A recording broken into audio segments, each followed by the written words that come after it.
ചെയർമാനായി തെരഞ്ഞെടുക്കപ്പെട്ട P K Sasi എന്ന ഞാൻ CPM വടകര ഏരിയ കമ്മിറ്റി അംഗം പി കെ ശശി വടകര നഗരസഭാ ചെയർമാനായി സത്യപ്രതിജ്ഞ ചെയ്ത് അധികാരമേറ്റു.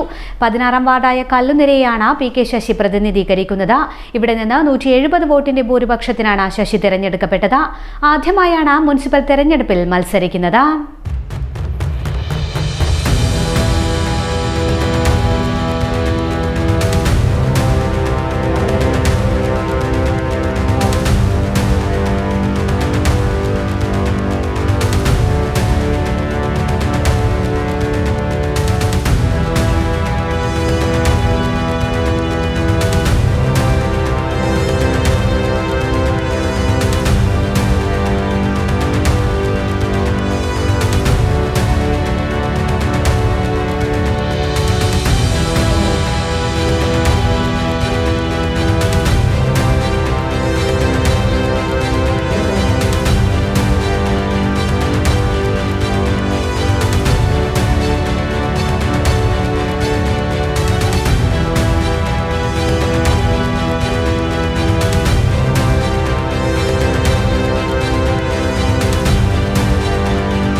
ഫൈസൽ മാസ്റ്റർ ഒന്നുകൂടി എണ്ണ 1 2 17 Faisal master 17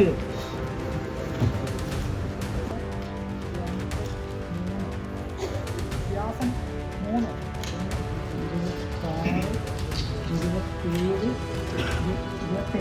P K Sasi 28 P K Sasi 28 Vyasan 3 Faisal master 17. അപ്പം ഫൈസൽ മാസ്റ്ററിൻ്റെ 17-ഉം വ്യാസൻ്റെ 3-ഉം കൂട്ടിയ 20. പക്ഷേ അതിനേക്കാട്ടും കൂടുതൽ പി കെ ശശിക്ക് കിട്ടിയിട്ടുണ്ട് 28. അതുകൊണ്ട് പി കെ ശശിനെ വിജയിയായി പ്രഖ്യാപിച്ചു. പുതുതായിട്ട് തിരഞ്ഞെടുക്കപ്പെട്ട chairperson Shri P K Sasi എല്ലാവിധ ആശംസകളും വടകര മുനിസിപ്പൽ കൗൺസിലിലെ ചെയർമാനായി തെരഞ്ഞെടുക്കപ്പെട്ട പി കെ ശശി എന്ന ഞാൻ നിയമാനുസരണം നടപ്പിലാക്കിയ ഇന്ത്യൻ ഭരണഘടനയോടും യഥാർത്ഥമായ വിശ്വാസവും കൂറും പുലർത്തുമെന്നും ഭയാശങ്കയോ മമതയോ വാത്സല്യമോ വിദ്വേഷമോ കൂടാതെ ഞാൻ എൻ്റെ ഔദ്യോഗിക കർത്തവ്യങ്ങൾ യഥാവിധിയായും വിശ്വസ്തയോടും എൻ്റെ പരമാവധി കഴിവും അറിവും വിവേചന ശക്തിയും ഉപയോഗിച്ചുകൊണ്ടും നിർവഹിക്കുമെന്ന് ദൃഢപ്രതിജ്ഞ ചെയ്യുന്നു.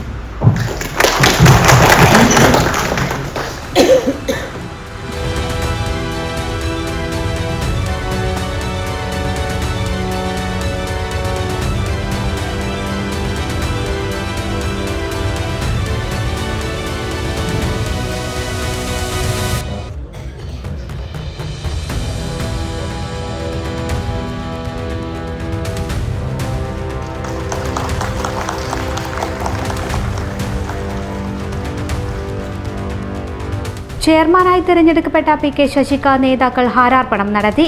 വികസന തുടർച്ചയ്ക്കും പുതിയ പദ്ധതികൾ ആവിഷ്കരിക്കുന്നതിനും മുൻഗണന നൽകുമെന്ന് അദ്ദേഹം മാധ്യമങ്ങളോട് പറഞ്ഞു.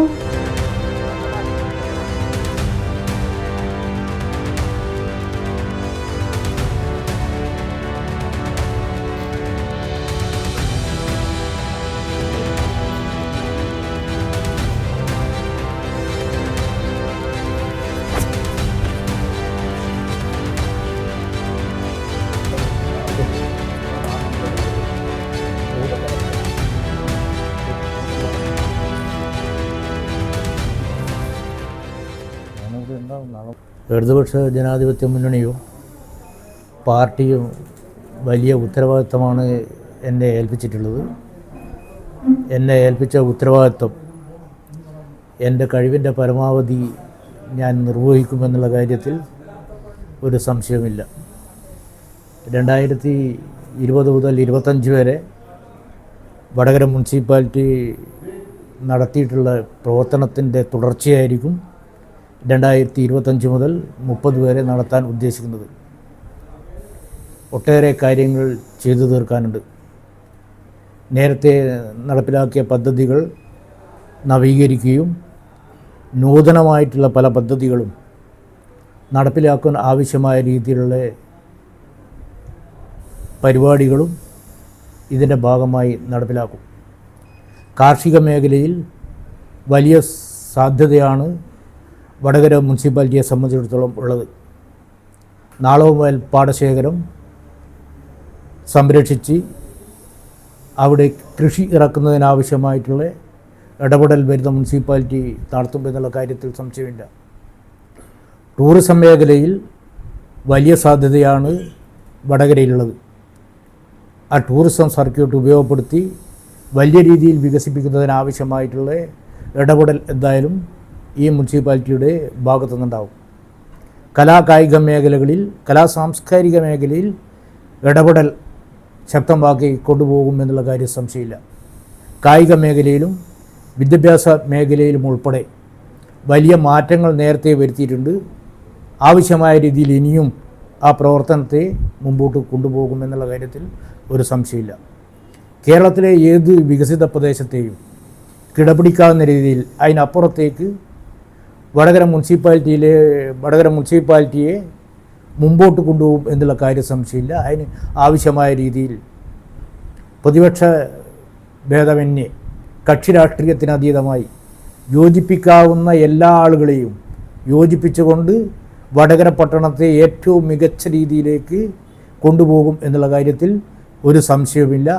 അതിനാവശ്യമായിട്ടുള്ള സ്രോതസ് കൂടി സാമ്പത്തികം ഉൾപ്പെടെ കണ്ടെത്തി വികസിപ്പിക്കുന്നതിനുള്ള എല്ലാ ശ്രമങ്ങളും എൻ്റെ ഭാഗത്തുനിന്നും ഈ മുനിസിപ്പാലിറ്റിയിലെ തിരഞ്ഞെടുക്കപ്പെട്ട കൗൺസിലർമാരുടെ ഭാഗത്തുനിന്നും ഉണ്ടാവും എന്നുള്ള കാര്യത്തിലും ഒരു സംശയവും ഇല്ല എന്നുള്ളതാണ് പറയാനുള്ളത്. പ്രഥമ പരിഗണന ഈ പറഞ്ഞ കാര്യങ്ങൾക്കെല്ലാം പ്രഥമ പരിഗണനയാണുള്ളത്. വലിയ രീതിയിലുള്ള ഗതാഗത കുരുക്ക് വടകര പട്ടണത്തിലുണ്ട്. ഇപ്പം വലിയ പട്ടണങ്ങളിൽ ഉണ്ടായിട്ടുള്ള ഈ സംവിധാനം എന്താണ് അതിന് പറയുക, മൾട്ടി ലെവൽ പാർക്ക് ആവശ്യമായിട്ടുള്ള സ്ഥലം ലഭ്യമായാൽ മൾട്ടി ലെവൽ പാർക്കിംഗ് സംവിധാനം ഏർപ്പെടുത്തും എന്നുള്ള കാര്യത്തിൽ ഒരു സംശയമില്ല. ഇപ്പം വരുന്ന നാഷണൽ ഹൈവേയുമായി ബന്ധപ്പെട്ടിട്ടുള്ള പാലത്തിൻ്റെ അടിയിൽ ഗവൺമെൻറ്റിൻ്റെ അനുവാദം കിട്ടിക്കഴിഞ്ഞാൽ പാർക്കിംഗ് സൗകര്യം ഏർപ്പെടുത്തും എന്നുള്ള കാര്യം സംശയമില്ല. ഇന്നത്തെ ആധുനിക സാഹചര്യത്തിൽ വടകര മുനിസിപ്പാലിറ്റിക്ക് പോരാത്തതാണ് നമ്മുടെ വടകര ടൗൺ ഹാൾ. അത് നവീകരിച്ച് അത്യന്താധുനിക സൗകര്യമുള്ള ടൗൺ ഹാളാക്കി മാറ്റി അതിനടിയിൽ പാർക്കിംഗ് സംവിധാനം ഏർപ്പെടുത്താൻ ആവശ്യമായിട്ടുള്ള ഇടപെടലും ഈ മുനിസിപ്പാലിറ്റിയുടെ ഭാഗത്തുനിന്നുണ്ടാവും എന്നുള്ള കാര്യം സംശയമില്ല. ഇത്തരം കാര്യങ്ങളൊക്കെ ഇനി ഏറ്റവും പ്രാധാന്യമുള്ള കാര്യങ്ങൾ ഇതിൻ്റെ വിദഗ്ധന്മാരുമായിട്ടൊക്കെ ചർച്ച ചെയ്ത് ചൂണ്ടിക്കാട്ടപ്പെടുന്ന കാര്യങ്ങൾ അതും കൂടി പരിഗണിച്ച് നടപ്പിലാക്കി പോകും എന്നുള്ള കാര്യത്തിലും ഒരു തർക്കവും ഉണ്ടാവുകയില്ല. ടൗണിലേക്ക് ആൾക്കാർ വരികയാണല്ലോ മെയിനായിട്ട് ഹോട്ടലുകൾ. ഇപ്പം കോഴിക്കോട് നിന്നും തലശ്ശേരി ഇവരൊക്കെ എന്ന് വെച്ച് കഴിഞ്ഞാൽ ഇവിടെ ആ ഹോട്ടൽ തുടങ്ങാൻ വന്നിട്ട് ഈ ഡ്രൈനേജ് സിസ്റ്റത്തിൻ്റെ ഒരു വിഷയം കൊണ്ടാണ് എല്ലാവരും തിരിഞ്ഞു വന്നത്. അപ്പോൾ ഇവർക്ക് എന്തെങ്കിലും ഒരു സംവിധാനം ഉണ്ടാക്കി കഴിഞ്ഞാൽ അതിനെ സംബന്ധിച്ച് ഇപ്പോൾ ആലോചിച്ചിട്ടുള്ളത് സമഗ്ര അഴുക്കുചാൽ പദ്ധതി നടപ്പിലാക്കണം എന്നുള്ളതിനെ സംബന്ധിച്ച് ആലോചിച്ചിട്ടുണ്ട് നേരത്തെ. അതിനാവശ്യമായിട്ടുള്ള സ്ഥലവും കൂടി ലഭ്യമായി വന്നു കഴിഞ്ഞാൽ സമഗ്ര അഴുക്കുചാൽ പദ്ധതി നടപ്പിലാക്കും. അതിൻ്റെ കിഫ്ബി ഫണ്ടൊക്കെ ഉപയോഗിച്ചുകൊണ്ട് അത് നടപ്പിലാക്കുവാൻ ആവശ്യമായ രീതിയിൽ ഇപ്പം തന്നെ ആ പദ്ധതി മുമ്പിലുണ്ട്. അതൊക്കെ നടപ്പിലാക്കുവാൻ ആവശ്യമായിട്ടുള്ള ഇടപെടൽ ഈ മുനിസിപ്പാലിറ്റിയുടെ ഭാഗത്തുനിന്നുണ്ടാവും എന്നുള്ള കാര്യത്തിൽ സംശയമില്ല. ശ്മശാനത്തിൻ്റെ കാര്യത്തിൽ ഇപ്പം തന്നെ അതിൻ്റെ ടെൻഡർ ഉൾപ്പെടെയുള്ള നടപടികൾ പൂർത്തിയായിട്ടുണ്ട്. അതിൻ്റെ എടുത്ത ഏജൻസിയുമായി അടിയന്തരമായി ചർച്ച ചെയ്ത് വടകര മുനിസിപ്പാലിറ്റിയിൽ പരിധിയിലുള്ള അല്ലെങ്കിൽ അതിനപ്പുറത്ത് വരെ സാധ്യത ഉപയോഗപ്പെടുത്തിക്കൊണ്ട് ശ്മശാനത്തിൽ തന്നെ നമ്മുടെ മുനിസിപ്പാലിറ്റിയിലുള്ള ആളുകൾ മരണപ്പെട്ടു കഴിഞ്ഞാൽ ബോഡി സംസ്കരിക്കുന്ന രീതിയിലേക്ക് അതിൻ്റെ അതിൻ്റെ സംവിധാനം വളരെ വേഗത്തിൽ അത് നടപ്പിലാക്കി പോകാൻ ആവശ്യമായിട്ടുള്ള എവിടെയാണ് അതിൻ്റെ പോരായ്മ വന്നത് എന്നുള്ളതിനെ സംബന്ധിച്ച് പരിശോധിച്ച് വളരെ വേഗത്തിൽ അത് പരിഹരിക്കുവാൻ ആവശ്യമായിട്ടുള്ള ഇടപെടൽ ഈ ഭരണസമിതിയുടെ ഭാഗത്തിൽ ഏറ്റവും ആദ്യം തന്നെ ഉണ്ടാവും എന്നുള്ളതും പറയുകയാണ്.